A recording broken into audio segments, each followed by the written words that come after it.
Hello, hello, hello. It is Tuesday and it is September already, September the 6th. So we're 6 days into the month of September and I haven't been with you all since June. I've missed everyone. I'm so glad to be back. We're going to kick off a new season of Tuesday Talks with Tonia. And I'm so excited to have with me today Miss Mary Harrison. She is going to talk with us about resources here locally in our community, but I'm quite sure she can go nationally as well. Mary is the director for CSRA EOA, and they do a lot of work here locally. But I know Mary. I've been knowing Mary for a while. I actually used to work with her husband Keith at Procter and Gamble, and so we've been knowing each other even before my role in the mayor's office or any community work. And so the topic, I came up with the topic because as I've been dealing with some stuff, people, individuals, families, and having to call Mary in her office and saying, hey, how do we help folks, or what do we have available, or who can apply? People need help these days and times, especially after the pandemic. It's like financially, people are struggling. When it comes to housing, people are struggling. We just have so many issues, and sometimes it's hard to ask for help.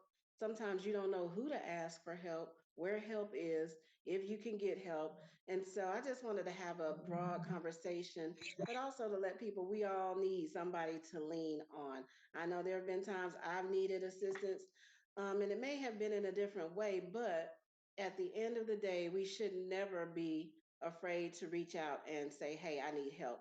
Or we should never be in a position where our backs are against the wall and we just don't reach out because of fear of a rejection, fear of what people will think about us. Because at the end of the day, we all have to live, we all have to survive. And one thing about me, if I can help somebody, I'm going to do all I can to help. And that's what Mary does every day in her capacity. And we had some conversations about me versus her, because we'd be broke if I it was up to me. I just people call, but everybody's situation is different.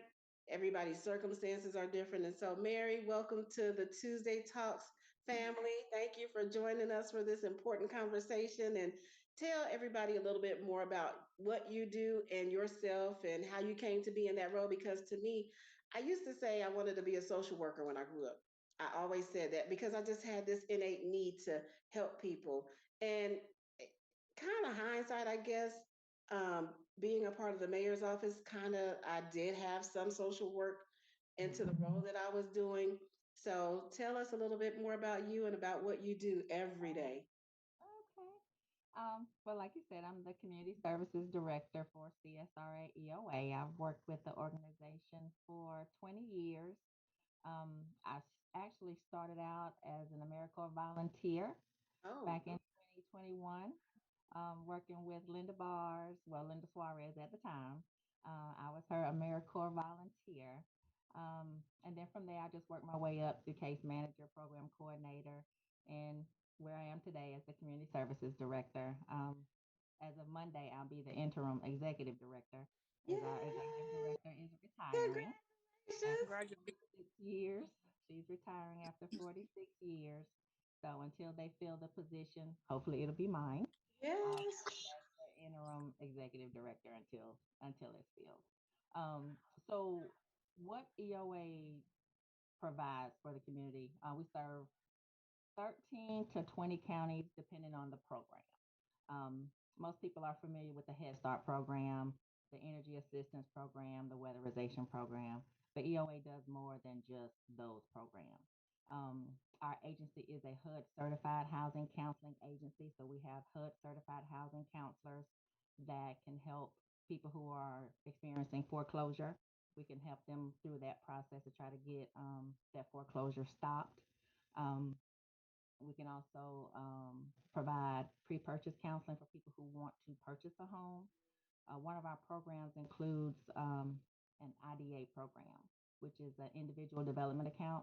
So what that is a matched savings account. So for every dollar you save, we match it with $2, and that money goes towards your down payment for your home purchase. You said you Um, match it with $2 for every dollar yeah, somebody saves. You double it. it has to be earned income. Yes. Oh, wow. That's $400. awesome. Yeah. So, and we also have a pilot program. We don't know how long this one is going to last. Um, but for the past 2 years, we've been renovating homes that the agency owns to make those homes available for low to moderate income persons for home ownership. So we So sold three homes you and we're own starting over. the EOA owns homes.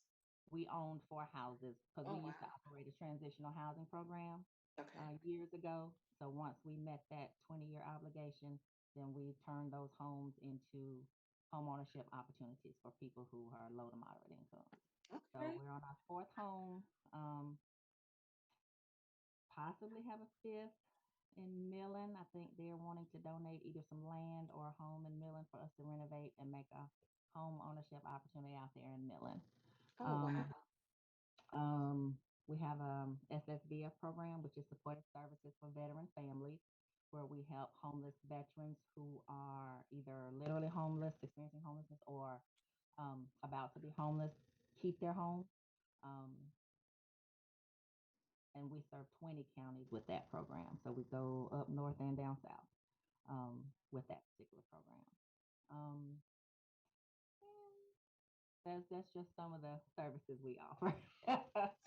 So what we'll do is just have a conversation, just an organic conversation. And so I called Mary what about 2 weeks ago because I mean we get calls all the time about people experiencing homelessness or hey, I reached out to this agency and they didn't help me, or hey, this happened. And so my immediate response is okay, let me call the agency and figure out what's going on.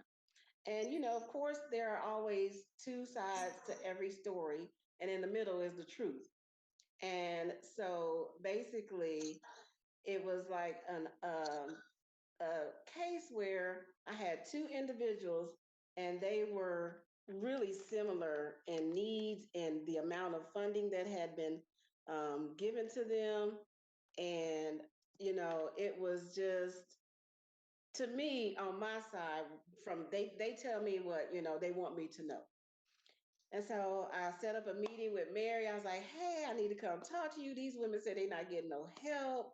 They've been through the processes. And, but when Mary broke it down to me, she was like, Tanya, so we have been helping. And yeah, they've both received, and they had both received a substantial amount of assistance, like to the tune of almost $15,000 a piece, and this is in rental assistance and whatever else. But I guess my concern was because I had a conversation with our housing and community director, Hawthorne Welcher, and his team as well, because they were like, well, we've helped them to this extent. And I'm like, okay, you've helped them. However, you have not helped them not get back in this situation. And so I know that's not you guys, Mary, that do that, because a lot of times it is a mismanagement of money. It is, housing increases. Since the pandemic, rental rates have increased so bad here. We're going to see more people in this situation, and it may be the same people over and over again because unless your income can match the increase, or unless you have other income coming in, people are going to be in cycles. They're going to continue to be in this cycle of lack and poverty and insufficiency. So I guess my thing is okay, is there a cap? Do you tell people, okay, we're only able to help you X amount of dollars, X amount of times? So, Mary, kind of speak to some of the stuff that we talked about when I came to your office. Because my thing to Mary and to Hawthorne, well, and I said this to Hawthorne, I don't care if they come to you 100 times. If we have the funding, then you should help them. Like, that just makes sense to me.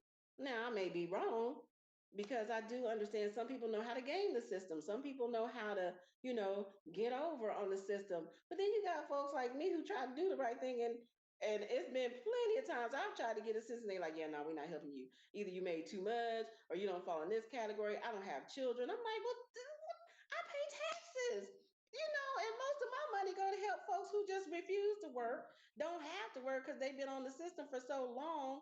And I'm like, but I can't get help all the money on it. Okay, so Mary, I'm gonna let you talk because I'm gonna get on my soapbox.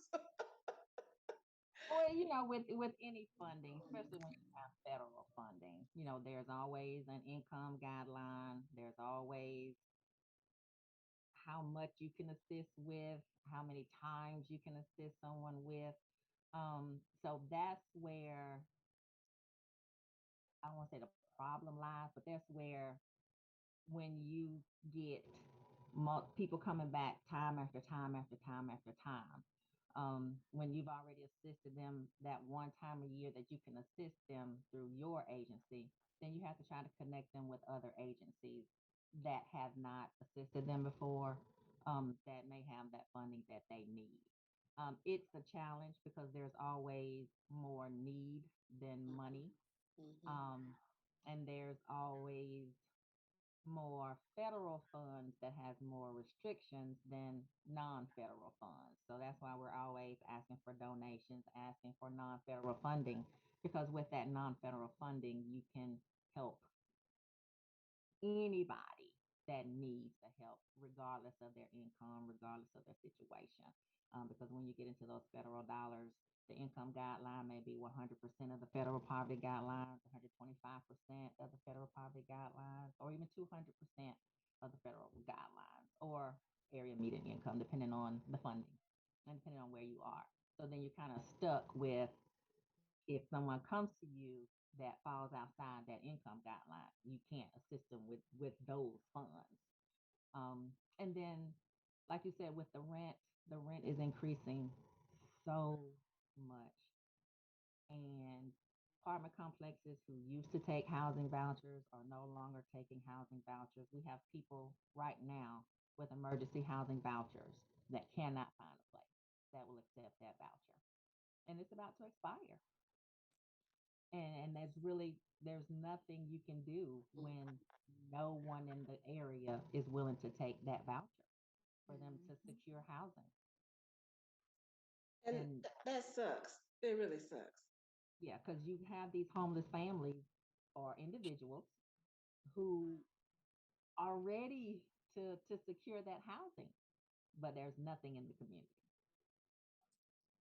So, I guess question one, what do you think the city could be doing better to assist you guys in what you do day to day? So, we're hearing that, okay, you have people that have vouchers where somebody will pay their rent, and that's guaranteed income for the renter or homeowner or whomever. However, they would prefer to do market rate, because they can inflate the price versus say, okay, I have federal funding coming in and it's guaranteed and it's for a year or so. Is there, I guess, a middle where the city should provide either A, more affordable housing, which I know we should, or B, is there some kind of offset funding that we could give to CSRA EOA to assist with those gaps? Like, I mean, I'm trying to figure out a solution that's helpful to everybody, because from what I'm hearing you say, we're going to be faced with more of the phone calls saying, I'm homeless. I don't have access, or I don't have money. I don't have a place to go. I mean, I've been getting tons of them over the last couple of weeks. And from 2015 to now, I've had more calls in the last month or two than I've had probably in the whole 8 year stint that I've been a part of the mayor's office. And it's because you have these corporations, and I hope I'm not offending anybody. But you have these corporations coming in, buying up the apartment complexes and raising the rent. So you had an apartment that somebody lived in that was 450 that they could afford, that's now 850, and they can't afford that.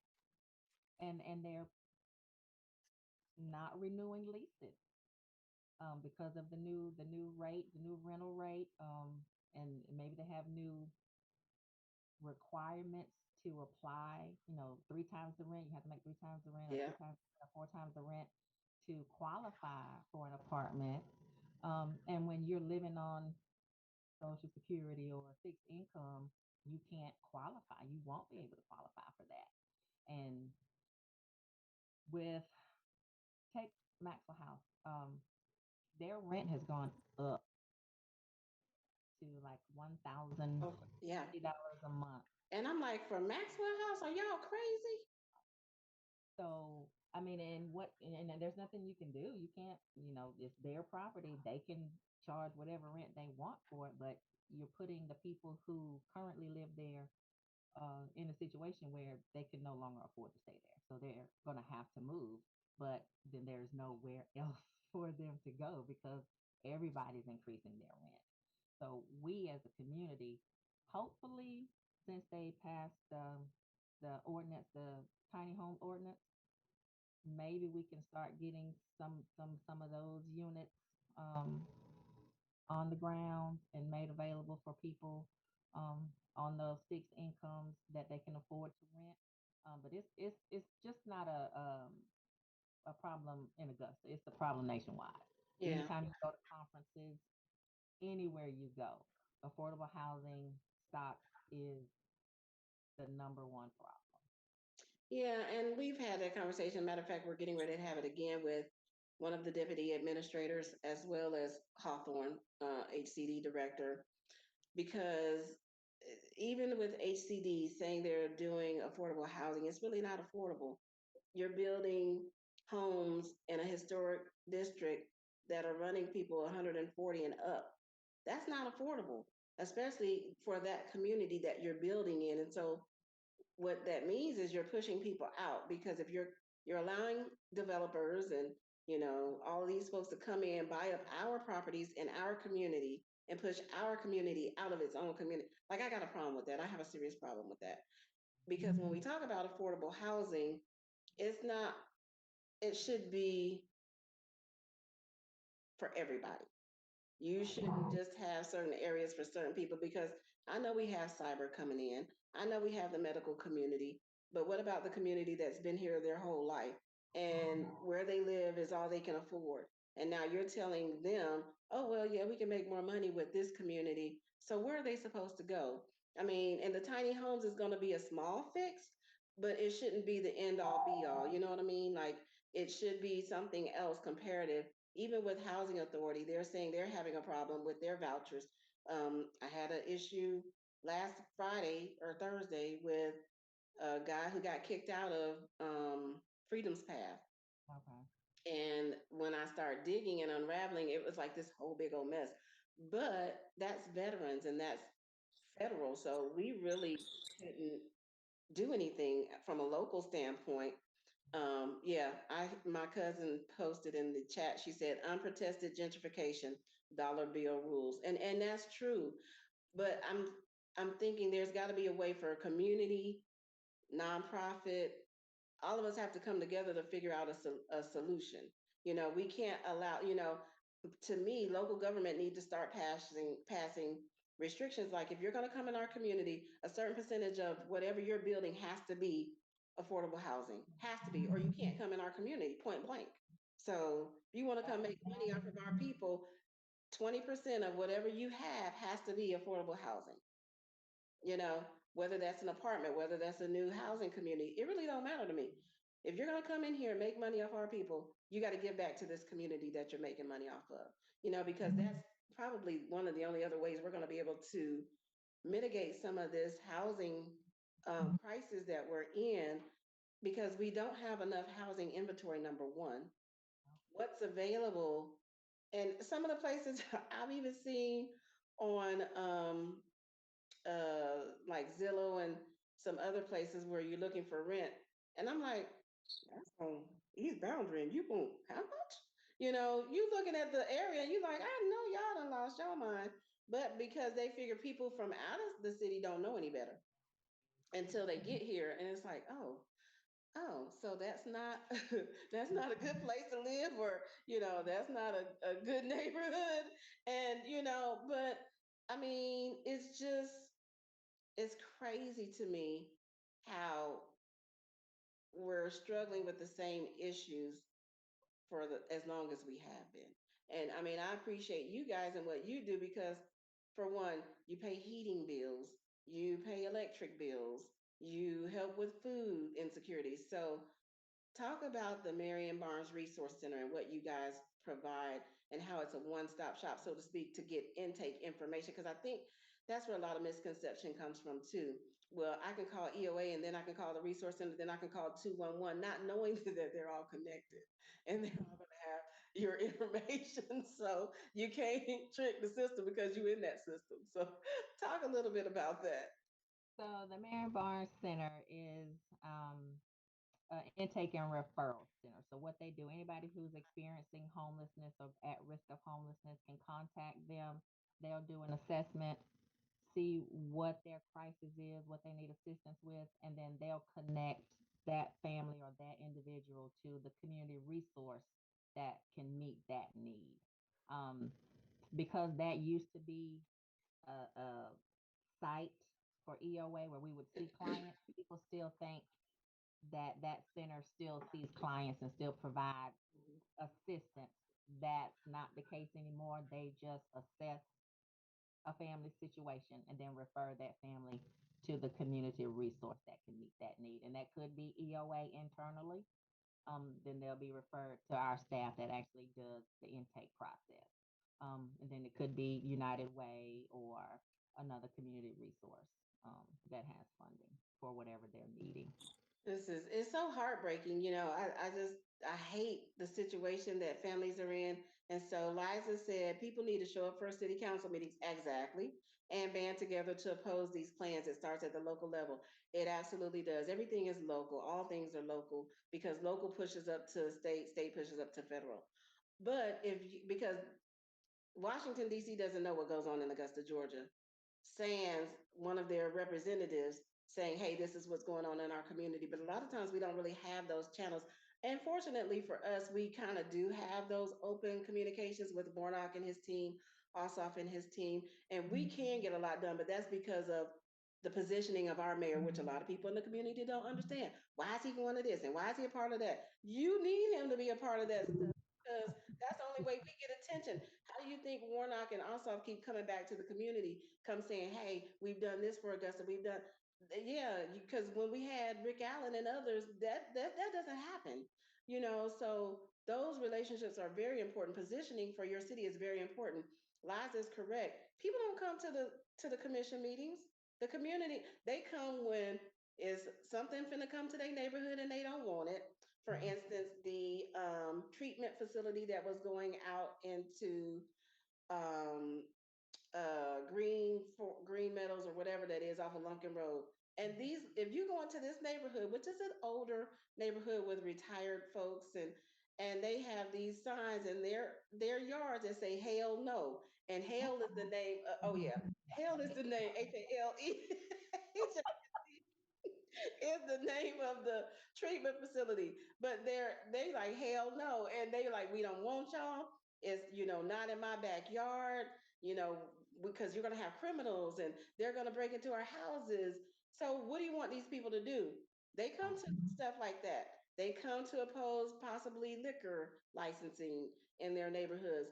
But when it comes to these other issues, they don't come. They don't come speak up. They don't band together and say, hey, let's make these, yeah, Leisure, let's make these people coming into our community, even make the city of Augusta, if you're building affordable housing, make sure it's affordable for the least of these. And Javonda said, yeah, this is so unfortunate. So many families are in crises to include what we classify as middle class. The Mhm. poverty level has increased drastically, which is going to increase homelessness.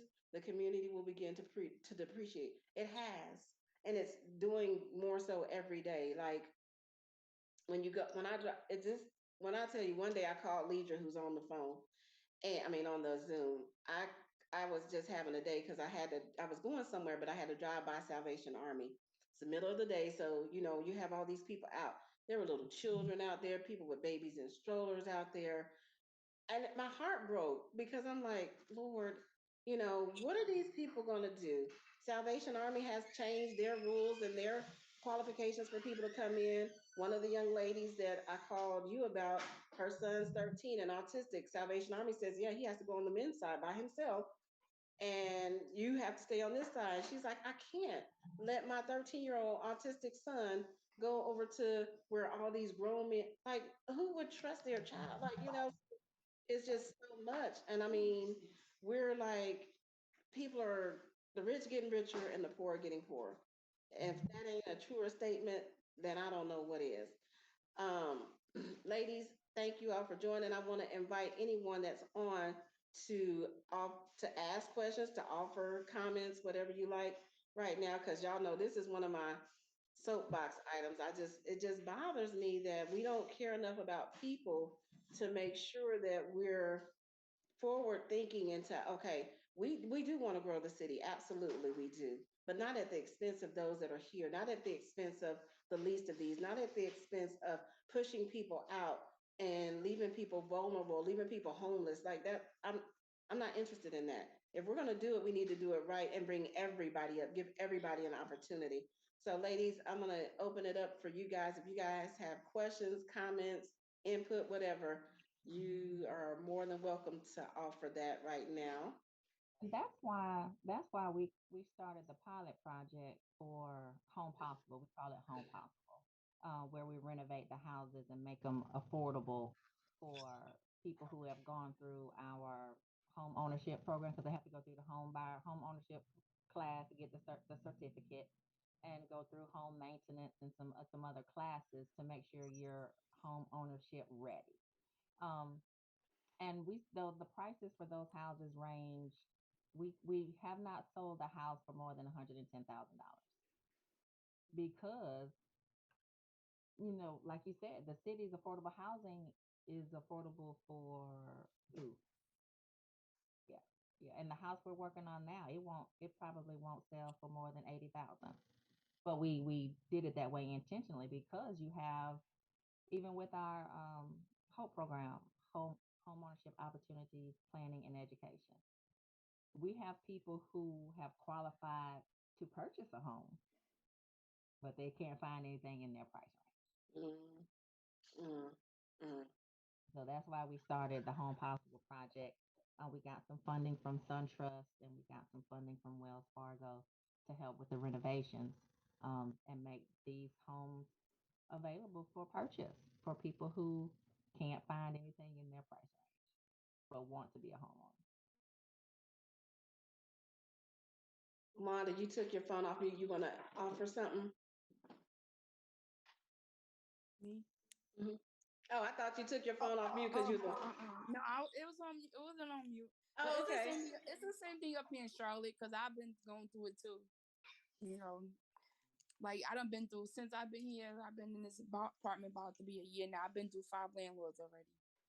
Wow. Five landlords.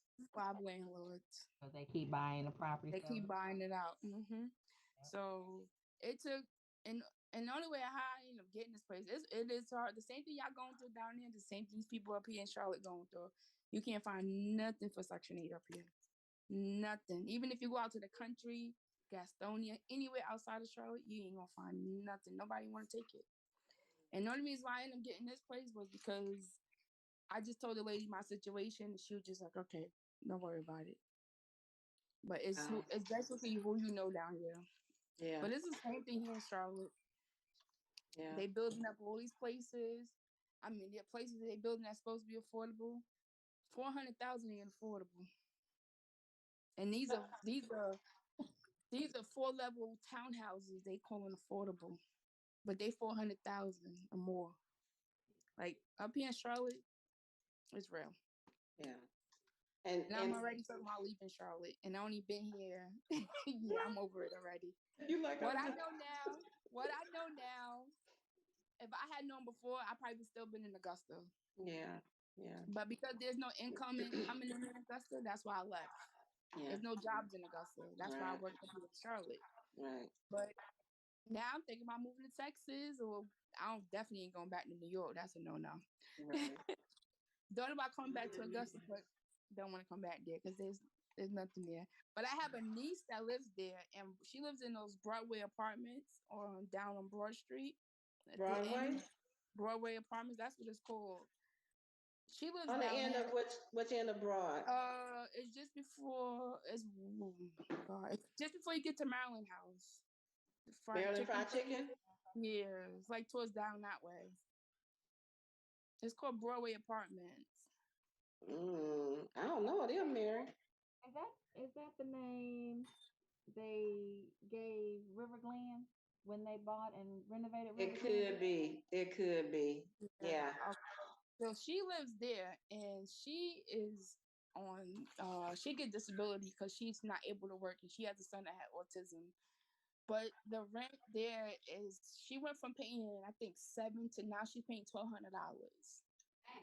for a No. 2 bedroom, paying everything for herself, and And now he's she and see wants to. that's my whole thing down in East Boundary. What the world? So now she wants to move, and I'm like, "Are you sure?" Like because Where you gonna up go? here in Charlotte, no, going back home to New York because we're gonna be. I mean, we'll make it in New York because it's high. You get your money's worth up there, but here, no. I'm like, you go to try Columbia, but you definitely don't come here to Charlotte. You definitely don't even gonna make. They're gonna take everything from you.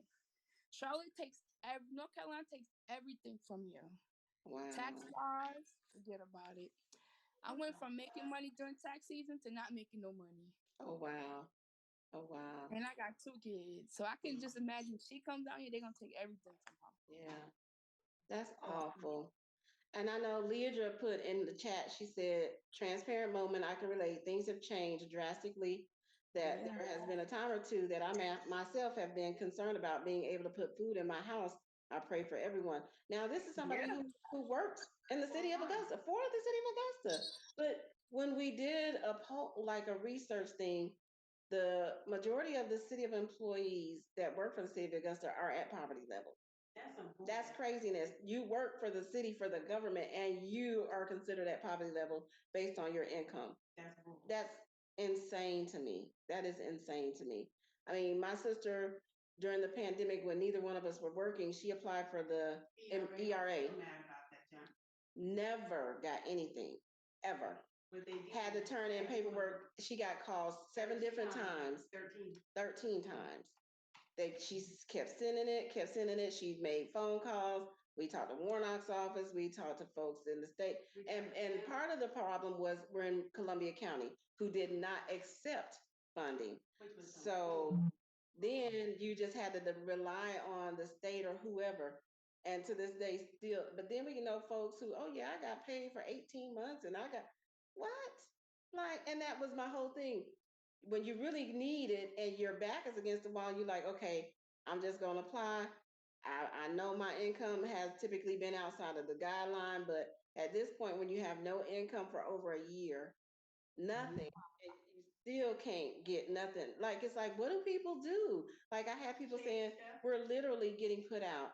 We applied, we can't get any response, can't get any answers, and it's just like, and it's supposed to be sorry about your luck. 30 days, 90 days is the max before they give it to you.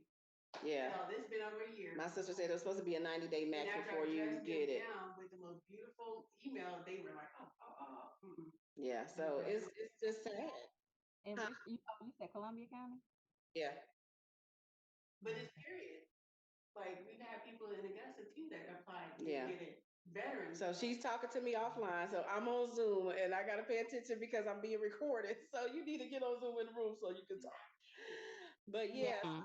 it's just United Way has the emergency rental well, assistance. she went through United Way and got like a temporary one for just like 2 months. Oh, okay. But at this point, it was like 6, 7 months behind. Yeah. And so she only got the 2 month assistance. Through United Way. Since she lives in Columbia County, she should have applied through the Georgia Department of Community Affairs. She did. She did. And they still haven't gotten to her yet? Wow. The process started in what month of last year? August of last year. And I it's wish that, and it's not my call to make, it's not my money, it's not my regulations. I don't have any authority over it. But I wish DCA had have gone about their assistance a different way because we used to get homeless prevention money from DCA. So they would give the money to the agencies. mhm. Agencies would take the applications and make the payments to help the client. But they decided to go a different route with their emergency rental assistance money, which means you got to go to their website, go through the link. Then your landlord has to go and put in Yep, their and name. she did.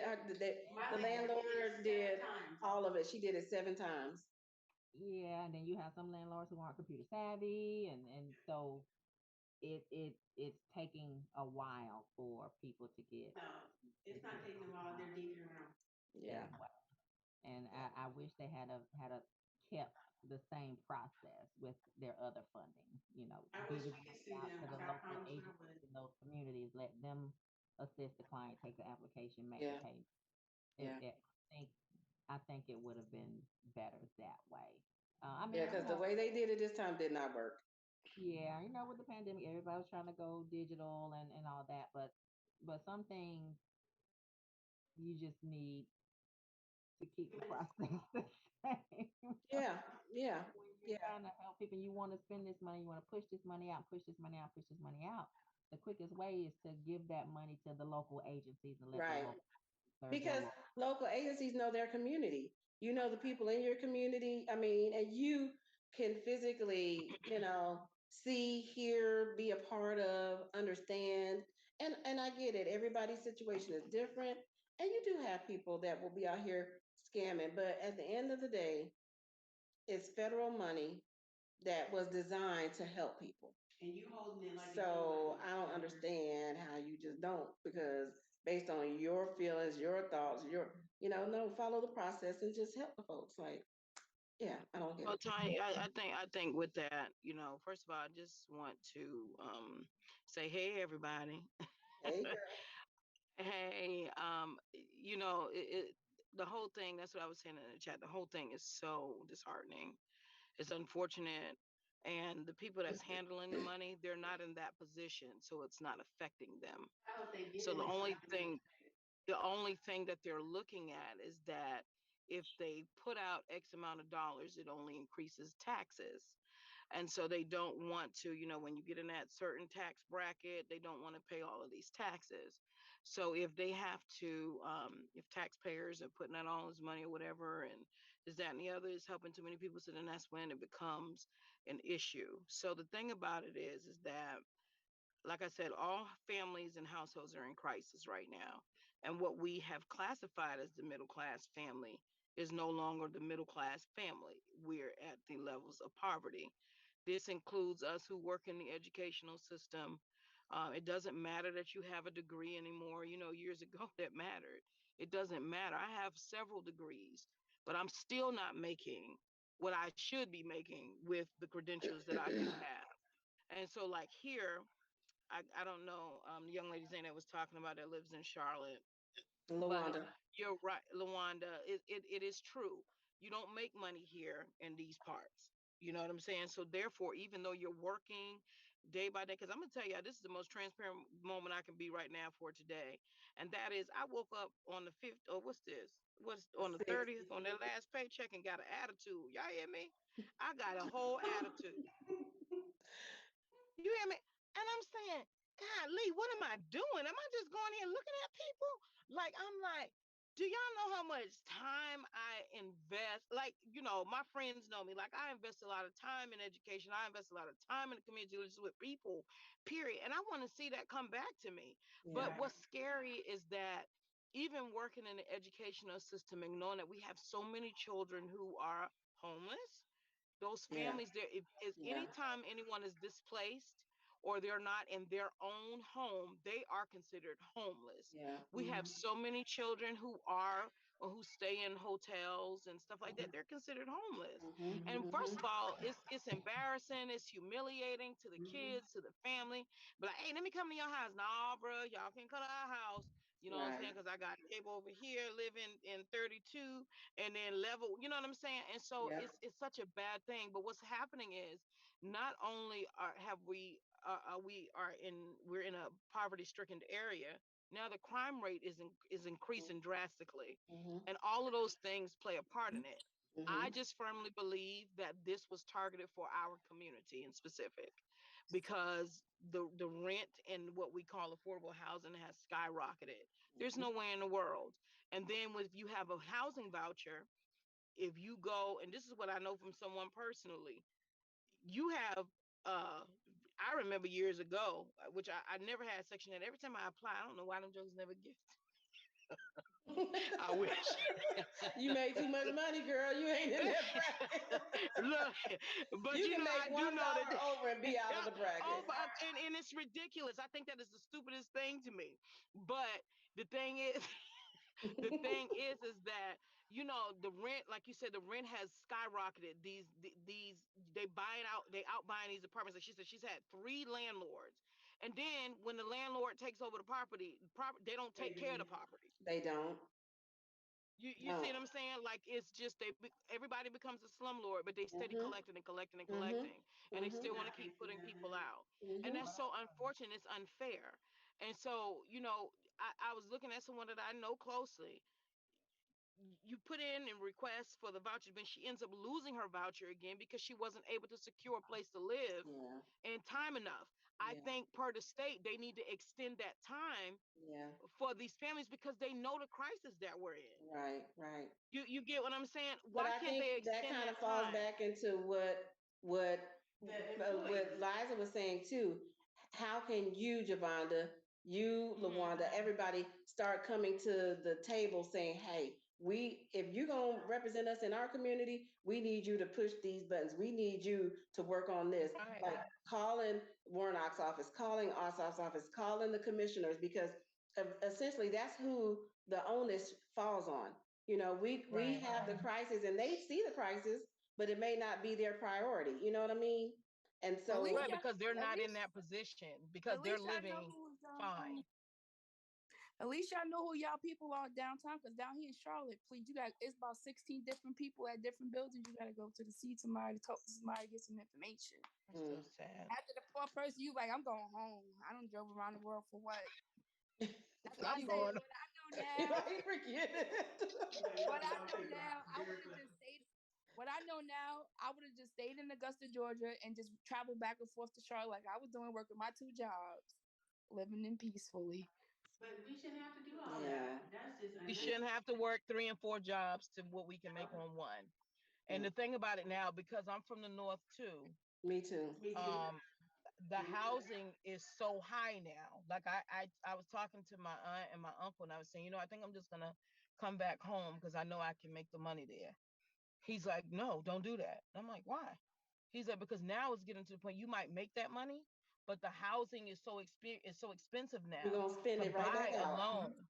There you're gonna all of that. You're still gonna be at poverty level. So like we said, Yep. it is a national thing. You know what I'm saying? And it's so unfortunate because it's gonna. I just firmly believe, and I hate to say this, it's gonna get worse before it gets better, because of where we are right now. And Yeah. to those who's like Mary and Tanya, like anybody that has that works directly in the community, and that you are assisting those who are in mental health, all of those things play a part in all of this. And so if you are able to help, thank you for what you're doing, because we're only limited to what we can do. You know what I'm saying? But I'm not afraid to talk. So I do, and I will do my due diligence, because I'll tell my parents in a minute that be calling the board. Have you considered going to a district or board meeting? To, but I need to be able to go to these city council meetings. I need to Right. be there Right. because I want to be able to voice. Because although I do not get government assistance, the point is that there are people who do, and Yeah. it's still not enough. Right. You know what I'm saying? And even people, shoot, I need Section 8 right now, but You and me both. Listen. Even with the emergency But housing vouchers, they increased the limit for the yes, emergency housing voucher, which to more than the regular housing voucher, and they still won't take them. and they Nope. still won't take them, They and that's still won't take sad. So, do you think they're not taking them because the stigma of this person may not take care of my property, or this person is poor, or I feel like I can get more money even them. Amen. above what you guys are offering if I offer market rate? That right there, That they right can there. get more money. Yeah. Yeah. Which is, yeah. Again, that goes back to the government putting in place. So where I'm from in Indiana, we had organizations that prevented slumlords. Like if you were a slumlord, you got held, your feet got held to the fire. They would call you to court. They would call you. You would get fined. Augusta doesn't do that. Like there is no regulations on realtors. Well, There's we've had our conversation. I told you we need, just like they got that jail report, they need a that's slumlord right, a report. slumlord report. Right, On blast. right. Put them on But blast. but but No, hold on now, we because need when no I stayed slumlord. down there, I didn't have those issues. I had Blanche and Calhoun, but my caseworker that I had down there, she didn't play, and she stayed on top of Blanche and Calhoun, and they did what they needed to do. Maybe because it was only about what it was right behind SNS cafeteria. That's where I stayed at. Those townhouses Again, back. okay, so you mentioned Blanchard and Calhoun, but that's a reputable company. But then on the flip side, you got somebody like an Auburn Realty who are known to be slumlords, who have a good bit of property in the city of Augusta. They don't fix their stuff. They charge outrageous rents. Leidra can attest to this. And so you do have certain realty companies that do what they need to do, certain landlords, but the majority of them don't. And the majority of them that affect people that are struggling are the slumlords. You know, fortunately for you, you were able to get into a place that was by Well, you Blanchard know and me. I Calhoun. don't. You know me. I don't lay down everywhere. Right, but most people, some people just can't even get Yeah, that far. yeah, They have to yeah. get what That's they can true. get. You know. Yeah, that's how it was when I first moved there. Because when I was living at a Magnolia Apartments over there on the end part in the hooded area, so it was just like, yeah, this is what it is. But there's better Yeah, behind these walls. yeah, yeah. Um, So I think yeah. it's just a matter of us calling the right folks to the table to say, hey, y'all need to either establish some regulations, protocols, processes for landlords. If you're going to rent to the people in Augusta, then you're going to have to follow these guidelines. Because yes, if there's an issue, we could call code enforcement, but that's just a whole nother process. Like the landlord will pay the fine and keep it moving because they're making so much money off of everybody else. Like that don't affect them. A little slap on the hand, slap on the wrist. Oh, I got to pay $1,000 when I'm making $100,000 a month or more. That don't phase them. And so yeah, it's so. How do you stop that? How do you stop the greed? How do you stop, the if it was a movie and I don't know if Danny DeVito, somebody was the renter and he had to stay in his it was called the super. He had to go stay in his house, well, his apartment for a year because of how his tenants complained. We need to enact that here. Like, I mean, because I think that's the only way people really get it. Okay, you go live on there where there's no running water, you got boarded up windows, you got a back door. That's a safety hazard. Number one, if a fire breaks out, they can't get out of their windows or their back door, and the fire's in the front of the house, they're gonna die. You got holes, and like I've seen some of the worst places going to people's houses that have called the mayor's office for help. And I'm like, you've got to be kidding me. But because Augusta doesn't have any kind of regulations or anything to prevent this or to protect the renter, the renter is not protected. Those that are protected are the slumlords, and it's unfortunate. Like, so They're yes, patting somebody's pockets is what's happening. it is true. Mhm. It is true. Everybody getting paid, but the right people. Mhm. Yeah, it's sad. It's really sad. How do we, what do we do, I guess, is my question. Like, how do we change not only the landscape, but how do we change the opportunity for folks? Anybody? My So does it start with teaching them about economics all over again? Because if you give someone assistance, they need to be able to learn how to manage that money But that goes back to what I said. There's no wraparound services. So basically, you can help folks out of a situation, but they're going to come back because again, they because don't have they money didn't management learn that skills. They don't know right. how to budget. All of that stuff takes place. And so, what do you do? And then not only that, if a person is evicted, this is something that I learned when I moved to Georgia. I had never seen this before because in the North it's illegal.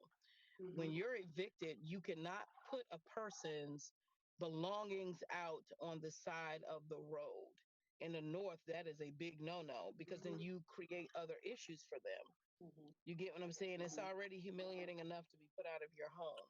But to Mhm. put someone, the only thing that they have, and some people don't have a whole lot, Mhm. and put their belongings out, especially, Mhm. people who are really, really trying and they're Mhm. working, but they're still not making enough. And now that's going to become worse. That's something that has to change here too. Yeah, That is terrible it is. because I had never seen that before. I'm like, Mhm. is that somebody's things over their house that they put Mhm. out? They just throwing it and Mhm. putting it on the side of the road, stacking it up like it's trash, on the side. Mhm. Mhm. Mhm. And people come and get it. And Right. that's not right. Yeah. Yeah. Dr. Jackson, you have your hand up. Nika. I do. I was trying to hit the mute button. Yes, you asked me what do we do in the community, correct? Yes. And I don't know. I apologize for coming on tardy for the party, but just wrapped up my last client. But I see this in Thompson's Housing Authority in Montgomery County, which I really like.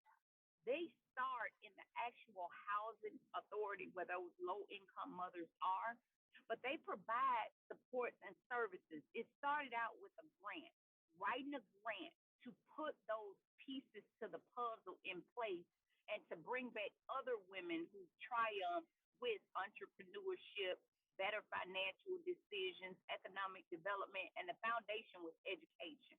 And so I've spoke at some of those grant programs before within the housing authority, and you're able to see those women empowered from ground zero. But it starts with writing some grants and some programs in this community that targets that specific population. I have not seen that yet with the Augusta Housing Authority, and if it does exist, I'd like to be a part of it. But I know McDuffie County in Thompson has this huge program where they not only target the low income mothers and women, they target their children. They provide GED services, they provide educational services, and they graduate them from their program with incentives, job placement, vocational development placement, and they do it for the women too. And so that for me is like powerful that let me find this grant, let me get out here and get this money and put it in these low economic areas so that if you are in this type of housing right now, let me let you know it's a way out. Not only let you know, let me show you how to, jumpstart that process or to do as much as you can with change. And so that's good information to know because then you know what partners to bring to the table to have a conversation. And so that would be a Mary to me. That would be Augusta Partnership for Children. That would be the Housing Authority, Jake Oglesby and his team. And I think part of the problem in Augusta is everybody is so comfortable in their seats, in their positions, and it's always work. We ain't never had to do this. Why should I? I get a lot of that feedback, kind of, and they don't say it directly; it's indirectly. But I do Yes. think there is an opportunity to do, something similar to have those conversations, the cross communication of organizations, public, private, government. And then I think about, Mary, I don't know if you're familiar, but you probably are, with Family Promise. Family Promise, the way they're designed is if you are a family and you come through their program where you're housed, but you're housed at a church for a week at a time. You and your family, all of your belongings, every Sunday you got to move to a different church. And this spans I can't remember the number of weeks, 13 or more weeks. But during that time, you're going to your job if you have a job. If you don't have a job, they're sitting down helping you create resumes, build up, your confidence to interview. But you're also taking parenting classes. You're also taking financial literacy classes. So they have a whole wraparound service system that you have to complete as well while you're going through their program. And once you get finished with that part, they put you in housing that's transitional. So you're in between steps. So you've moved from the churches and the going back and forth every week to now you're in a stable transitional house, and then you're building your next step to get out on your own. We have nothing like this. Is Family Promise. This is a small organization that can only service 3 families at a time, up to 13 people. So they're helping who they can help, but it's a little bit at a time. Yeah, there used to be more funding for transitional housing, supportive housing, because we used to operate a program as well. And we used Georgian Place, different apartment, Ramblewood, or different apartment complexes to house our families. But then the funding shifted from transitional housing to rapid rehousing. Mhm. So Mhm. that's why you don't see a lot of transitional housing Mhm. programs anymore. And if Mhm. you it's not federally funded. Yeah. It's Yeah. I funded got you. privately or through non-federal funds. I got you. Well, it sounds like I got some work to do because I'm passionate about this because homelessness is no joke. These times we're in are no joke, and because I've been there and I know how it feels like, and I'm just me. I don't have kids that I gotta lug around. I don't have a sick child or a sick parent or a sick spouse. My sister has encountered a lady who's has cancer, and she and her husband are homeless, like literally, and this lady is battling cancer, battling homelessness, and it's just like, come on, people, we got to do better. Like, to me, our country has forgotten about the people. Like, we don't care about the people that matter or should matter. We care about the people who have money. We care about the people, the rich getting richer, like I said, because these big corporations, they don't pay taxes. They getting away scot free. They getting all these tax credits and benefits, but average everyday Joe folks, we struggling and we paying taxes every day. Like, wait a minute, this is not right. The people in those upper positions, it doesn't matter to them because they feel like it that people who are in poverty or who are not in a certain tax bracket, it's not their responsibility. And so because they've never lived and some have and they've just taken a different approach, they may not understand or know what it is to be in poverty. So it's that thing of until you know Mm-hmm. or you've experienced it, then you're gonna think, oh, these people are exaggerating. It can't be Right, that bad. right, Well, get your butt up and go get a job. Well, it may not right, be that easy for right, everybody. You know right, what I'm and it's saying? not. It's unfortunate. And while it makes sense that we should, and education is key, and that's why we have to, in our community, truly enforce reading to our children, strongly encourage it because they need it. Because the more you know, the better, the more you grow. I should say Yeah, that. The more you yeah, know, the more you grow. yeah. And so it's really important. So they don't feel like it's necessary because they feel like it's not their problem. Mhm. And it's sad, but it's a true thing. It is.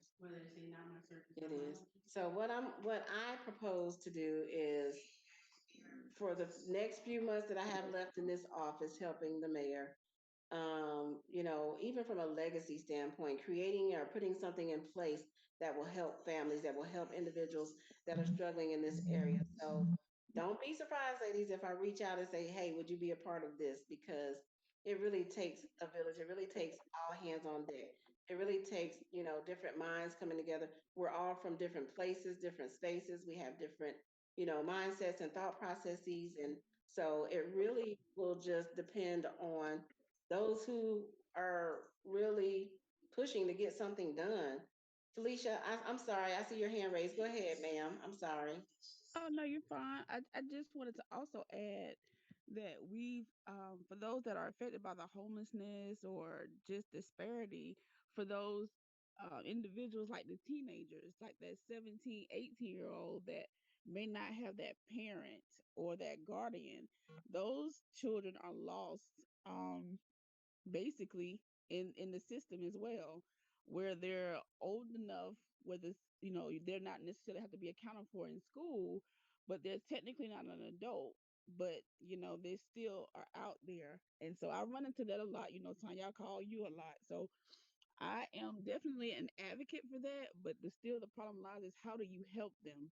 How do you call defects? And I've called defects, and this is by no way trying to downplay anybody's job. I just haven't been successful or happy with the results that have gotten.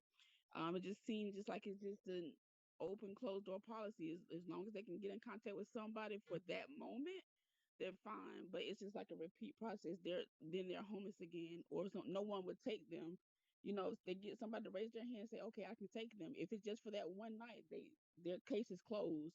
But then the next night they're homeless. So I'm actually literally texting someone as we're speaking right now that's just been put out. And so she's 17, and her dad just kind of like saying, hey, you're 17, you want to be grown. And I don't know all the backstory.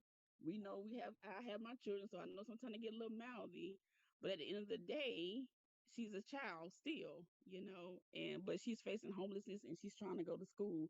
So how do we help those? So I wanted to And that's kind a of make sure gap. I stood up for those who are mental, that we advocate for those, for those in between, as well, adulthood.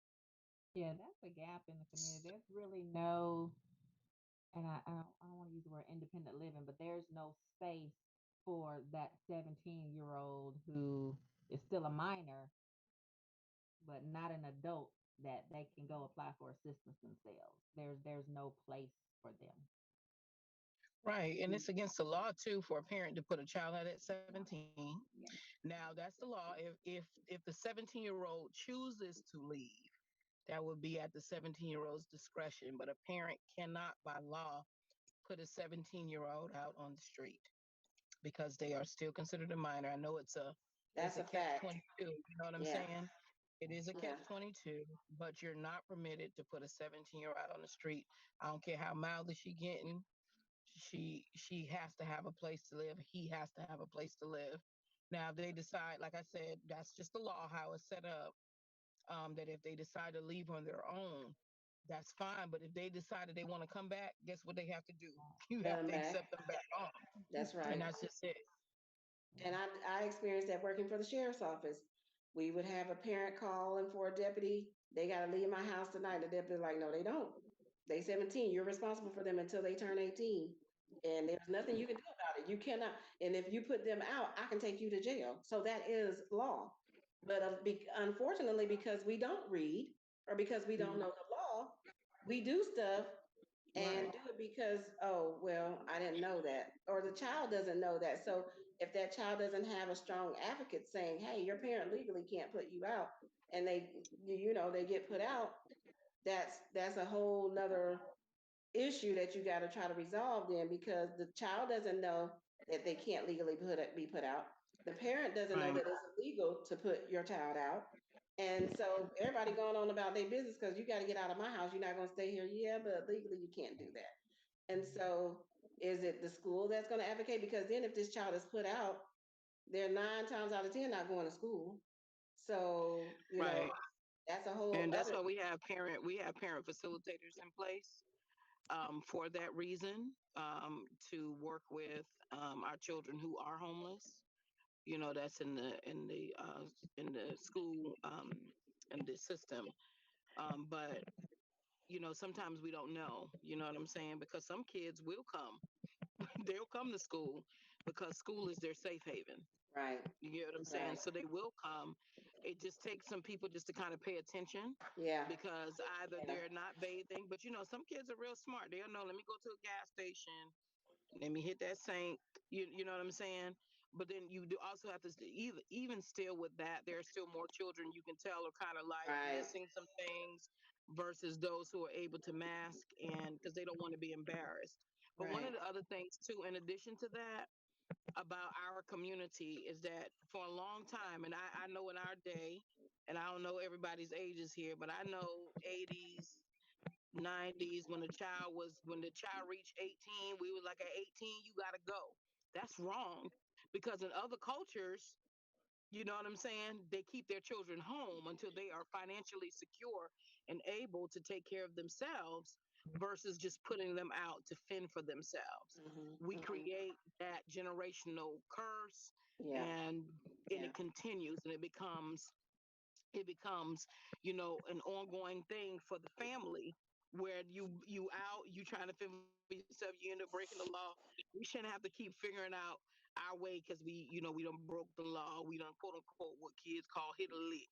We right. don't need we don't need to keep having our sons and our daughters out and putting them out at 18 if they are not in a place Ready. where they They're can not care for ready. themselves properly. They're not ready Dr. because Jackson, that I see your contributes to hand the raised to the poverty again. and our homelessness. I see Dr. Jackson hand raised Look again. at her. What's wrong, Yeah. boo? Okay. So the first thing I had a question about, we're talking about when you guys are talking about when you say it's against the law to put children out. Now we're not talking about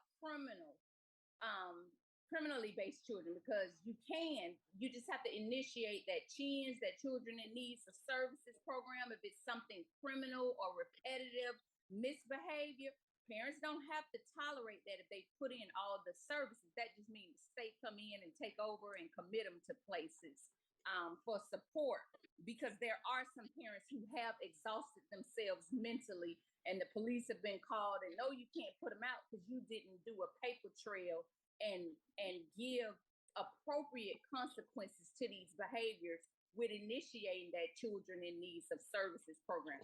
Now we do have a pretty good CHINS program in this county if you work it the way you should, which means Yes, we do. yeah, we do. And so that is an outlet for those parents who have exhausted their resources with children who are truly oppositional or conduct disorder. Because we do have a lot of those with those early patterns that you've applied interventions, you've taken them to therapy, you've went in the school system, they got the support of, as you say, Javonda, the parent facilitators or the behavioral specialists, but they're still doing what they need to do and terrorizing that home. So there is support after the fact for that with the actual CHINS program and committing them to the state. Now the other component, Javonda, I think there has to be a happy medium between collectivism and individualism, because yes, we want to support our kids, but we also want to teach them those skills to enable them. Because yes, it is a must that when you get of a certain age, these are the expectations. I'm going to make sure this is lined out for you. But, there has to be a balance between you living in my house rent free and me enabling your behavior, and you having the capacity to do what's best for you and you choosing not to, because at that point, that's your choice and those decisions. So it's just a balance between what we call collectivism and individualism, because some households purport, hey, I want to do what's best for the family. This is a family unit. We got to do this as a whole. And then some households do purport that individualism. It's about, hey, you bettering yourself. You getting out there. You doing what you need to do. I'm going to teach you how to fly and help you land when you need to land. So it has to be a balance between those two. And that balance sometimes comes from individual households and not necessarily approach to say, what works for that household. Let's say that, because it's a must. Jemiah getting out of my house at 18. Oh, but I'm sure, I'm sure though, and I say this, Nika, because I know you, that you're not just pushing her out the nest and she doesn't have any direction. You get what I'm saying? Because that would create more issues unless the objective to me, if we're going to do it, we make sure that they set and they're able to take care of so their behinds don't return to the house. Well, yeah, you got some expectations and some milestones you meet along the way. However, when you fail to meet those, I want you to understand that I've told you that stove hot. You've even seen people touch it. You even touched it yourself a few times. But at some point, because you don't have any cognitive deficits or anything like that, this just might be your choice. And you know what? And I hear Auntie Leidra saying, no, Jemiah not getting out the house.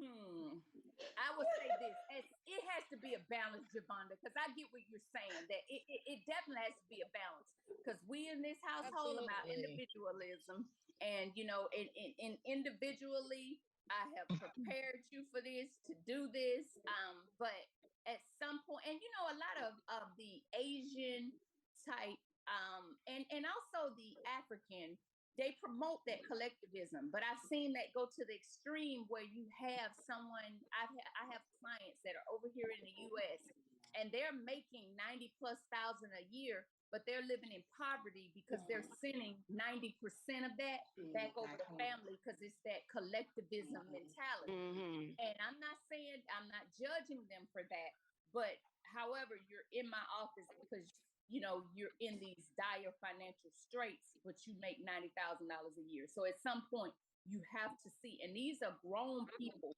that this individual is supporting back in another country. Mm. Right. And so, And so again, that's cultural based. And so our culture ain't like that. Now I make $90,000. I ain't sending you nothing. and I'm a, now, Dang it, but but some are listen. the extreme to that. You know, They some are are, the and you're exactly right about that.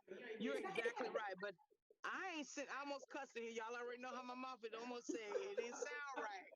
What me saying? I ain't saying to you nothing. I was I ain't no, sending you, but no, but but you're right. You no, and I'm serious. Like you're right by that. You know what I'm saying? But it's just, I think culturally, because for our community here, just in the States, we've done our children an injustice by putting them out, and they're not prepared.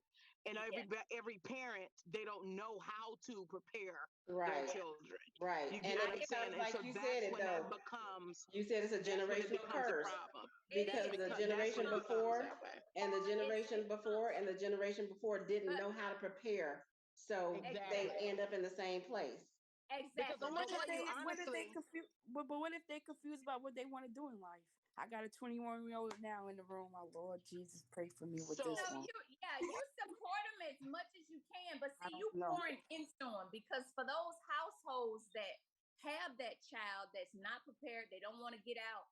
Sometimes that becomes a stuck mentality, and then it's grown people fighting in the house, and then it's people, a bunch of grown people living in, and then that breeds more dysfunction. So for those households like Javonda say that don't have the tools necessary to prepare them, I know you're not ready, so I'm going to put you out. But what am I doing in those moments to prepare you? What boundaries am I setting? What timelines am I setting? right, Um, and that's what we have to. That's what we yeah, now we y'all know what's going on with me. So what happens is, even now, failing to set boundaries becomes an issue. Y'all get what I'm saying? You feel me? Yeah, well, that thing That is getting, everybody know what's going on with you. huh? oh, listen at Mo. Mo, you on the line? I mean, I'm Yeah, just Mo in saying. here, child. No, How do you no, know that everybody knows what's going on with you, Javonda? Can you want to tell us? I mean, no. I was referring to our unit.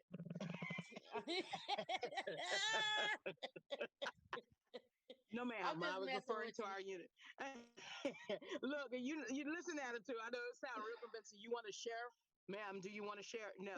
So And listen, when Mary, so for your information, Mary, we done went all around the mulberry bush and got off topic about the resources that are available. we did, But let me redirect everybody so we can get back, so we can get Mary off because it's almost 8 o'clock. It's a Yeah, Tuesday. Everybody got to go to work. Well, some people may not have to go to work, but I do. So Mary, as we recap kind of the services sorry, that y'all. It was worth it though. it was worth it. And now it's good information always. We always have good information, good topics. And it does end up like this because one thing does lead to another. So even to Javonda's point, homelessness is not just adults. It's children. It's like, you know, like Felicia said, you have children aging out of foster care with nowhere to go. They're 18 years old. When you turn 18 in the foster care system, it's like the next day you got to go. They don't care if you have a place to live or not. And so back to what you guys provide, and you mentioned it, Mary, we don't have kind of a place for those types of individuals, the young people coming out of foster care, or just somebody who done been put out at the age of 17, 18 because they can no longer stay in their parents' house. So from a federal funding community service provider, those are conversations that we got to start having with our elected officials, that we have to have, with those at the state and federal level, because this number is growing every day. So not only adults, but young adults and now children, because of course we were talking about it with children being homeless in the system, going to school every day because they're leaving from a hotel or they're leaving from grandmama and them, auntie and them house. Because just because you're staying with somebody, that's still classified as homeless because it's not your home. And so from a funding and a resource perspective, Mary, kind of help us figure out a path forward, even if it's about saying, hey, let folks know we're here in the community. Let folks know this. Because a lot of times people do ask me, I want to give. I want to give to an organization or I want to help an organization. What should we be telling people if they want to help somebody? What should we tell them about CSRA EOA? Um, I mean, well, you can just tell them that we as an organization provide a multitude of services for different um, needs, whether it's early head start, whether it's home ownership, whether it's housing opportunities for persons with AIDS, whether it's housing opportunities for homeless persons with disabilities, home ownership, um, energy assistance, water assistance. We do have a water assistance program now for those residents whose vendors have signed up for the program. So, if as a community, we want to try to meet the needs as best we can, and in order to do that, we need some non-federal funding, some donations, grant funding, which we apply for. So, just wherever your heart leads you, we have a program for it.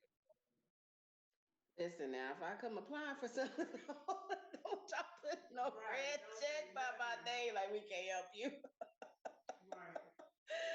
No, but seriously, Mary, I thank you so much for joining us. This conversation is so crucial and it's so imperative for where we are right now and where I fear we're headed. I think, like Javonda said, it's going to get worse before it gets better. But I think we have kind of a springboard to where we can start another conversation and kind of push those buttons of those that control, what, when, where, how much. And I think for me, I know I'm going to start another conversation and try to bring others to the table because I hate that in our community and I hate it across the country. I feel like sometimes we in America, people feel like we're blessed, but we got so much homelessness and issues. Like I feel like we're a third world country sometimes. Like, what are we doing? We're supposed to be the richest country besides, overseas, but we're supposed to be the land of the free, home of the brave, and you can the American dream and all of that stuff. And yeah, I'm not seeing it. I'm not seeing it. Yeah. My sister said land of the free, home of the slave. So yeah, yeah. Is But if there any anybody's not familiar with CSRA EOA, you can go to our website. It's www.csraeoa.org, and it'll give okay. you a list of all of our programs and services. Um, and you can connect anybody who's in need with anything that we're offering. So I just put that in the chat, csraeoa.org, for those of you that want to get it. And of course, you can reach out. So they're on the website. You can Google them, Google Marion Barnes Resource Center. All of those are connected to EOA and even 211, the resources that are in a community. Some people just don't know what they don't know. And I have a lot of people, matter of fact, it's a young lady that actually Leidra and I met at Walton Options grand opening. And she has compiled kind of a list of every organization in the CSRA that she could find. And she's put together like a comprehensive list and she shared it with me. So I'll be sharing that more broadly as well to folks so that they can know where, who, how to access these resources because they're needed. And it's always helpful when you have folks that are a part of this conversation because now you can go back and tell somebody else, okay, now, okay, I know this organization does this and they have funding to help this. And then we can go to the next level and say, okay, now that we know this, how do we make something else happen? How do we address the gap between our young people and housing that are in foster care or that get put out or that are part of the chance process? And all of those things. So we got to process. Yeah. We crack it up, Leidra. I won't ignore your application. She didn't say she would approve it, but she said she won't ignore it. Oh gosh, y'all funny. This has been so awesome. Is there anybody else before we close that has a question, comment? And I appreciate you ladies because it's hard being transparent, which is the topic that I said. We all need somebody to lean on. There's going to come a time in all of our lives that we're going to have to depend on somebody else to help us through whatever we're going through, whether that's financial, whether that's mental, whether that's emotional, whatever. And we shouldn't be ashamed. We should not be afraid to say I need help. And I will admit I'm one of those people. I have to be damn near dead to ask for help sometimes. And she still don't. And my sister said that she still won't. And that's just how I've been my whole life, and it's not necessarily a pride thing. It's just you get used to it. I'm so used to managing and making do and figuring crap out on my own and have been since a young. So if I ask you for help, it's dire. Please understand I have no other options and I'm on the verge of craziness. But if I ask you for help and I don't get it, trust and believe I will not ask again. I will just figure it out. And that's just, it's not a good thing, but that's just me. Like, Mo done took her mic off. What you want to say, Mo? Cause but I was like, nope, I'm about to mute myself again because you show is right, but yeah, you got to get out of that. I know. Because, yeah, I know. but yeah, what it is what it is. It's okay. It is. It is. But I'm asking. Listen, I'm asking everybody on here. I need y'all to support. This is a commercial. I need y'all to support my next stage. This Tuesday Talks with Tonia is brought to you by Raising AJ Productions. Go ahead, Miss Right. Monique. I need y'all to support my next stage play November 5th at the Imperial Theater. Thank you. No, say it again. What was the date, Miss Monique? November 5th. You don't know, Javonda? I do know. I just wanted you to repeat it. You ain't repeat. You a radio personality. You got to repeat. See, here I go with my mouth. Repeat stuff. November 5th. And hello, Mary. I don't know you, but it's nice to see you. You're beautiful, and I appreciate you being a guest on my bestie's show. And let's give it up for the lady, Miss Monique. Look, I am gonna turn my camera on. Look, I'm looking toe up from the flow up, but I'm here. You all over the nation right now, right? I took the day off. I'm sure you did. No. On Tonia I've Tuesday. had a rough. Mary, I just celebrated my 50th birthday. Woo woo! Happy birthday! Listen, She done made it to the 50 you, club. I'm tired. I took 2 days off though. Need them 2 days, every bit of them. But nice to see all y'all. You too. Thank you for. So again, yes, Raising AJ Productions is doing its 11th stage play here in the city of Augusta at the Imperial. Alan. AJ said his name is Alan. Is Raising AJ. We calling you AJ. Right. Raising AJ. At the Imperial Theater on November the 5th. She is taking ad booklets. You can do sponsorship. You can just purchase a ticket. Tickets are available on the Imperial website.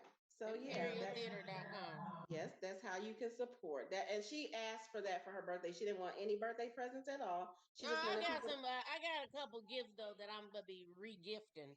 But I appreciate it, but I would appreciate even more if the tickets get sold. She wanted people to purchase a ticket. That was her birthday gift. Stacey understood the assignment. Actually, a few people understood it. Stacey did understand the assignment. She did. Yeah. Yep, she did. Yeah. Well, ladies, it's 8:05.